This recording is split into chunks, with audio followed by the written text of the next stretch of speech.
बिस्मिल्लाहिर्रहमानिर्रहीम। अस्सलामुअलैकुम। हाँ जी व्यूवर्स, कैसे हैं आप सब? उम्मीद है आप सब ठीक होंगे, खैरियत से होंगे। आज मैं आपको जिस मेडिसन के बारे में इंफॉर्मेशन दूंगी वो प्रीमोलेट एन है।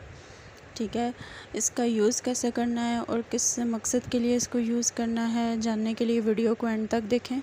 और तमाम देखने वाले जो चैनल पे न्यू हैं, सबसे गुजारिश है चैनल को लाइक, शेयर और सब्सक्राइब कर दें और बेल के आइकन पे क्लिक करें ताकि हर नई आने वाली वीडियो का नोटिफिकेशन सबसे पहले आपको मिले। तो चलते हैं प्राइमोलेट एन की तरफ। तो बेसिकली प्राइमोलेट एन ख़वातीन के लिए डिज़ाइन की गई है। ठीक है, नीरोथेरिस्टोरॉन इसमें मौजूद है। वो ख़वातीन जिनको माहवारी के मसाइल हैं या माहवारी नहीं आती या बेकायदगी से आती है, इस तरह की ख़वातीन के लिए ये मेडिसिन डिज़ाइन की गई है। अमूमन ख़वातीन में हार्मोनल इशू होता है। ठीक है, हार्मोन प्रोगेस्टेरॉन जो है उसकी वर्किंग बहुत स्लो हो जाती है या उसकी वर्किंग में बेकायदगी आ जाती है, तो उसके फ़हाल के लिए इस मेडिसिन को डिज़ाइन किया गया है। ठीक है, आप इसको यूज़ कर सकते हैं। और ऐसी ख़वातीन जो कि बहुत कमज़ोर भी हो गई हैं, जिनको माहवारी आती भी नहीं है, वो भी इसका यूज़ कर सकती हैं। और जिनको माहवारी बेकायदगी से आती है, जैसे मिसाल के तौर पे मंथ में उनको 2-3 बार आती है या स्पॉटिंग उनको होती है, वो भी इसका इस्तेमाल कर सकते हैं। इवन प्रेगनेंसी में भी अगर आप हमल के स्टार्ट वाले दिनों में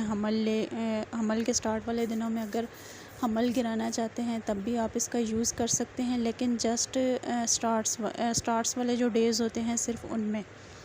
इसी तरह कुछ ख़वातीन जैसे शादी या तकरीब में जाना चाहती हैं लेकिन वो अपने डेट्स को रोकना चाहती हैं, अपनी माहवारी को स्टॉपर लगाना चाहती हैं, तो वो भी इस मेडिसिन का यूज़ कर सकते हैं।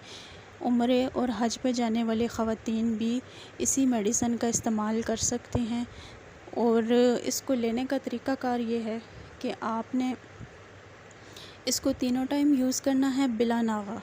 ठीक है, अगर आप डेट्स को रोकना चाह रहे हैं, ठीक है, उसको स्टॉप करना चाह रहे हैं, किसी तकरीब के लिए या उम्रे पे जाने के लिए, हज पे जाने के लिए रोकना चाह रहे हैं, तब आपने इसको डेली बाकायदगी के साथ तीनों टाइम खाना है। ठीक है, और माहवारी के मसाइल के लिए आपने 2 टाइम इसको यूज़ करना है, सुबह में और रात में। ठीक है, साइड इफ़ेक्ट इसके ये हैं कि इससे आपको पेट में दर्द हो सकता है, मतली हो सकती है, उसके अलावा सर चकरा सकता है। ठीक है, कब्ज़ के मसाइल हो सकते हैं। आपने इसका यूज़ प्रॉपर तरीके से करना है, इंशाल्लाह आपको लाज़मन अफ़ाका होगा। Thank you so much.